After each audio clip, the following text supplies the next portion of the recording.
who are some of the uncapped players, English players, that are playing in the Premier League that you'd like to see wear a white shirt?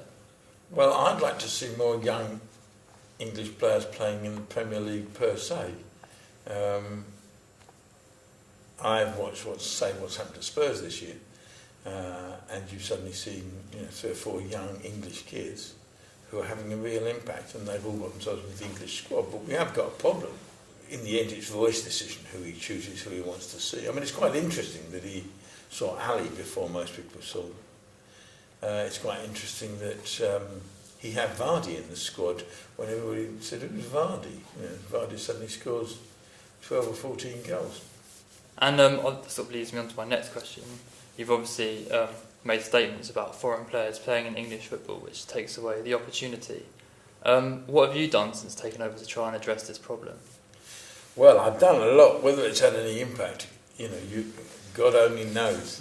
I would be all in favour of having quotas, but that's illegal under the Bosman ruling. The Bosman ruling that basically said players have got freedom of contract also meant that different football associations in Europe couldn't say, well, you've got to be an English player to play in this league, or you've got to have X, 30, 40, 50, 60%.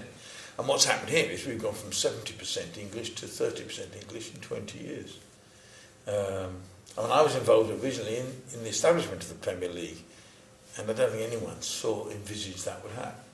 And my complaint is not that we don't want foreign players. Of course we want the best foreign players, but we've also got an awful lot of bog standard foreign players who are here because they're cheaper than English players.